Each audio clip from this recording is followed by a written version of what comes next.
नमस्कार मित्रों। आज मैं आप लोगों को बाजीराव मस्तानी की कहानी सुनाने जा रही हूँ। बाजीराव का जन्म एक मराठी चित्पावन ब्राह्मण परिवार में छत्रपति साहू के पहले पेशवा बालाजी विश्वनाथ के बेटे के रूप में हुआ। बाजीराव 18 अगस्त 1700 में जन्मे और उनकी मृत्यु 28 अप्रैल 1740 ईस्वी में हुई। इनका उपनाम बाजीराव बल्लाव इनका उपनाम बाजीराव था। एक जाने माने सेनापति थे जो मराठा राज के चौथे छत्रपति साहू राज भोसले के राज्य में 1720 से अपनी मौत तक मराठा पेशवा की तरह कार्यरत थे। उनका एक और नाम ठोडाले बाजीराव भी है। उन्हें प्यार से लोग राव भी कहते थे। मराठा राज्य का क्षेत्र बढ़ाने का श्रेय इनको ही दिया जाता है, खास तौर से उत्तर में, जिसकी वजह से उनकी मौत के बाद भी उनके बेटे के 20 साल के राज में वह अपनी चरम ऊंचाई पर पहुंच सका। बाजीराव ने करीबन 41 लड़ाइयाँ लड़ी और ऐसा माना जाता है कि उनको किसी में भी हार का सामना नहीं करना पड़ा। ऐसा कहा जाता है कि वह हिंदू पदशाही यानी हिंदू राज्य की स्थापना के लिए भी लड़े थे। जब वह 20 साल के हुए तो उन्हें उनके पिता की मौत के बाद शाहों ने कई पुराने और अनुभवी लोगों की दावेदारी को अनदेखा कर पेशवा बना दिया। उनकी नियुक्ति से यह जाहिर है कि शाहों को उनका हुनर किशोरावस्था में ही नजर आ गया था और इसीलिए उन्हें पेशवा बनाया गया। बाजीराव अपने सैनिकों में काफ़ी लोकप्रिय थे और आज भी उनका नाम इज्जत से लिया जाता है। कथाएं बताती हैं कि साहू के सामने चौड़ा कर खड़े हो आत्मविश्वास से पूरी सभा के सामने युवक पेशवा बाजीराव ने जोर से कहा, आइए हम बंजर दक्कन और मध्य भारत पर अपना कब्जा करें। मुगल शासक कमजोर बन औरतों अफीम के गुलाम हो गए हैं। उत्तर में सदियों से जमा किया हुआ पैसा हमारा हो सकता है। अब वक्त है कि हम अपने पवित्र भारतवर्ष से चंडाल और जंगलियों को बाहर खदेड़ दें। आओ उन्हें वापस हिमालय के पार उस तरफ फेंक दें जहाँ से वो आए थे। मराठा ध्वज कृष्णा से इंडस तक फहराना चाहिए। हिंदुस्तान हमारा है। उन्होंने शाहू महाराज पर अपनी नज़र टिकाई और कहा, तने पर बार बार वार करो तो शाखाएं अपने आप गिर जाएंगी। सिर्फ मेरी राय माने और मैं मराठा पताका की दीवारों पर लगा दूंगा। शाहू उनसे काफ़ी प्रभावित हुए और बोले, भगवान की कृपा से तुम उसे हिमालय पर लगा दोगे। इस कहानी से बाजीराव की छवि और शाहू महाराज का उस नवयुवक में विश्वास साफ प्रतीत होता है। शाहू महाराज ने उन्हें बहुत कम उम्र में उनका हुनर पहचान पेशवा बना दिया था और उन्हें अपनी खास सेना सौंप दी थी, जिसकी वजह से वह 1707 में ख़त्म होने वाली मुगल मराठा लड़ाई में विजयी रहे। बाजीराव की शान की मिसाल ये है कि अपने मालिक की समझदारी पर विश्वास और ख़ास सेना की मदद से उन्होंने और उनकी सेना ने आतंक फैलाकर भारतीय उपमहाद्वीप को अपने कब्जे में कर लिया। आखिरकार मराठों ने अतोक की लड़ाई 1758 लड़कर इंडस नदी के तट पर अतोक को अपने कब्जे में ले लिया। उद-दीन खान आसिफ जाह डेक्कन के निज़ाम उल मुल्क ने ये सोच कि मुगल बादशाहों का कब्जा कमज़ोर हो रहा है, डेक्कन में अपना स्वतंत्र राज बनाने का विचार बनाया। निज़ाम ने मराठों का चौथा वसूल करने के हक को नज़रअंदाज कर दिया। शांतिपूर्ण समाधान की कोशिशें दिल्ली से मुगल मराठा दस्तावेज के आने के बावजूद विफल हो गईं। 1722 में निज़ाम की व्यक्तिगत महत्वाकांक्षाएं मुगल बादशाह के सामने आ गईं और उन्होंने निज़ाम को अनदेखा करना शुरू कर दिया। निज़ाम ने इस बात का विरोध कर मुगल बादशाह के विपरीत जाने का फैसला किया और अपने राज्य को स्वतंत्र करार कर हैदराबाद को उसकी राजधानी बना दिया। जब मुगरिस खान के नेतृत्व में शाही सेना ने निजाम को कब्जे में लेना चाहा तो उसने अपने पुराने दुश्मनों मराठों से संपर्क किया और उनकी सारी पुरानी शर्तें मान ली। शाहू ने बाजीराव को निजाम की मदद करने का निर्देश दिया। उनकी मिली हुई सेनाओं ने सरखेड़ा में 1724 में सखेखेड़ा में 1724 में शाही सेना को हरा दिया। निजाम ने ये देख कि खतरा टल गया है, मराठों से किए वादे की अवहेलना कर उनको उत्तेजित कर दिया। उसने शाहू के कोल्हापुर के संभाजी, चंद्रसेन जाधव, उदाजी चमन और राव निम्बालकर के साथ गठबंधन कर लिया। जब पेशवा और उसकी सेना 1727 में दक्षिण से चौथ वसूलने आए, निजाम की सेना ने अचानक ही पूना पर हमला बोल दिया और संभाजी को उनके द्वारा नियुक्त छत्रपति घोषित कर दिया। भी इस खतरे में आ गया और छत्रपति शाहू को ससवात के किले पुरंदरपुर में शरण लेनी पड़ी। पालेखेड़ की जंग 28 फरवरी 1728 को भारत के महाराष्ट्र राज्य के नासिक शहर के पालेखेड़ जिले में मराठा पेशवा बाजीराव और हैदराबाद के निजाम उल मुल्क के बीच में हुई। मराठाओं ने निजाम को हरा दिया। इस जंग को सैन्य रणनीति के तहत निष्पादन का एक उदाहरण माना जाता है। इस जंग की बुनियाद 1713 में रखी गई और जब मराठा राजा शाहू ने बालाजी विश्वनाथ को अपने पेशवा या प्रधानमंत्री नियुक्त किया, एक दशक के भीतर ही बालाजी ने टूटते मुगल साम्राज्य को की काफ़ी जमीन और जायदाद हथिया ली थी। अक्टूबर 1724 में मुगल बादशाह मोहम्मद शाह ने निजाम उल मुल्क को डेक्कन का राज्यपाल नियुक्त किया। निजाम ने अपनी जागीर को मजबूत बनाने के लिए मराठों के चढ़ते प्रभाव को नियंत्रित करने की कोशिश शुरू की। उन्होंने मराठा राज्य में शाहू और कोल्हापुर के संभाजी में राजा की उपाधि को लेकर हो रहे झगड़े का फायदा उठाया। निजाम ने संभाजी के गुट का साथ देना शुरू किया, जिससे शाहू उन्हें राजा घोषित किया जा चुका था काफ़ी नाखुश हुए।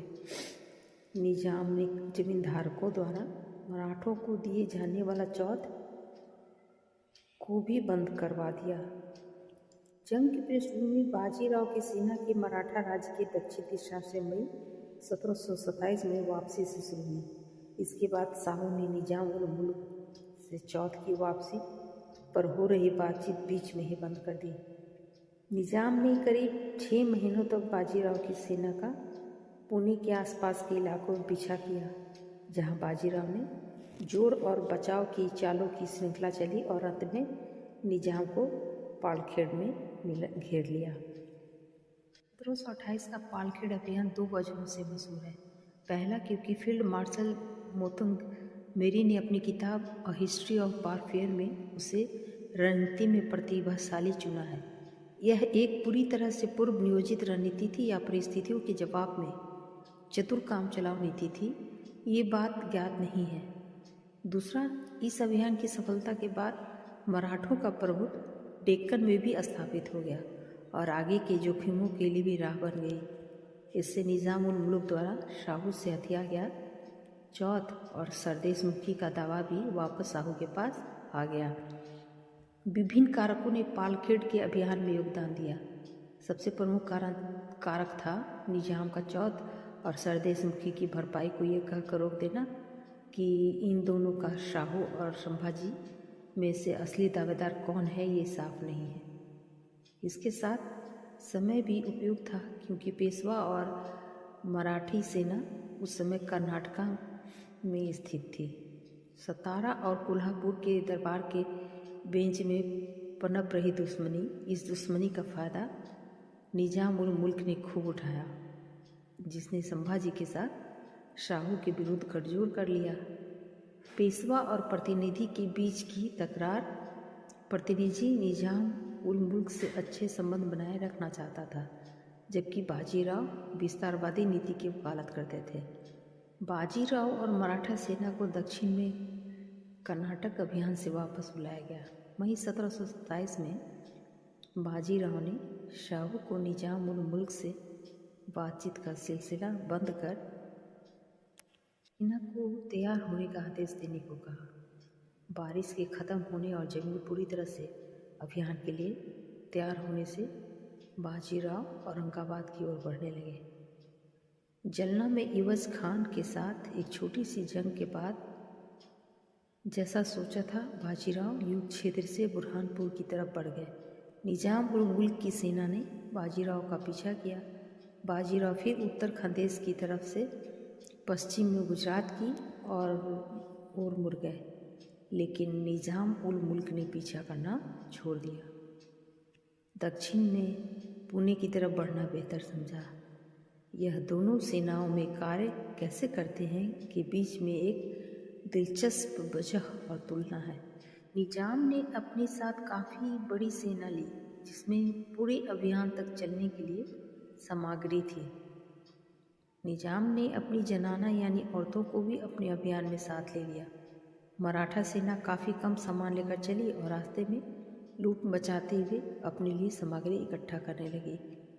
जब निजाम उल मुल्क ने बाजीराव का पीछा छोड़ दिया और वह शाहू के राज के प्रधान केंद्र की ओर बढ़ने लगा, तो उदापुर, अवसरी, पबलखेड़ और नारायणगढ़ जैसे राज्यों ने उसे हार मान ली और वह पुणे पर कब्जा कर सुपा, पटस और बारामती की ओर बढ़ गया।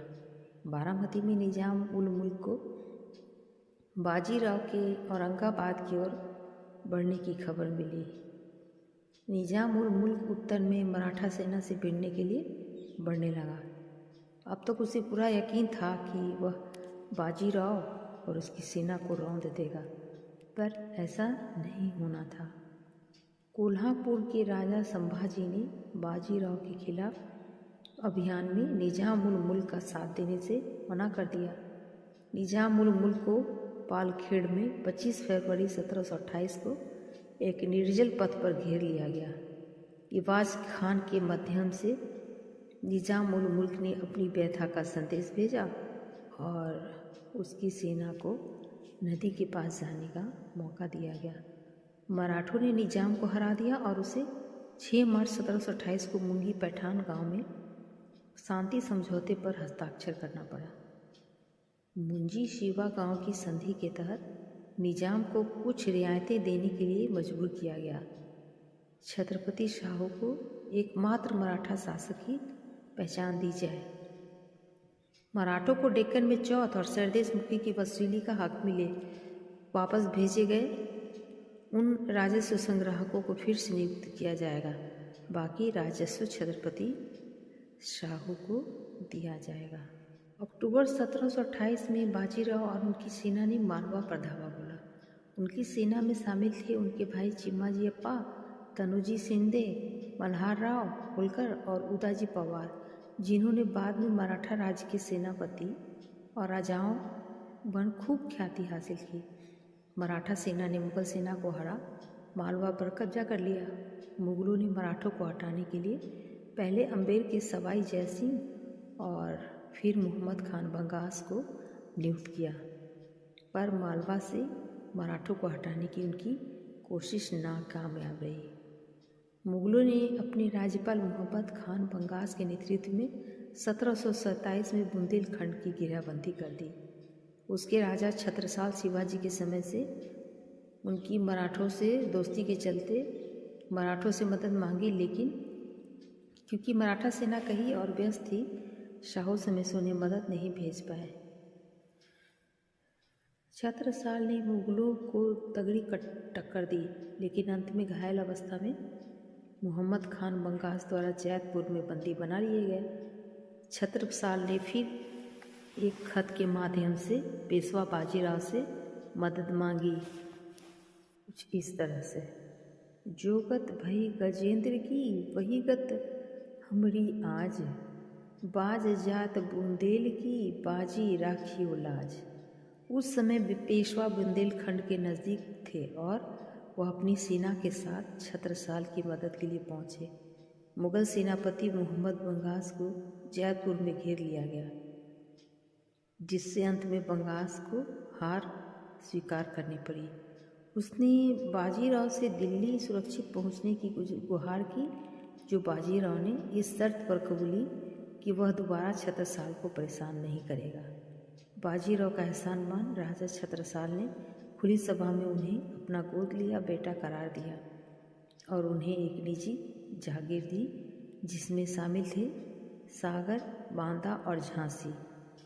छत्रसाल ने अपनी बेटी मस्तानी को बाजीराव की दूसरी पत्नी बनने के लिए सौंप दिया।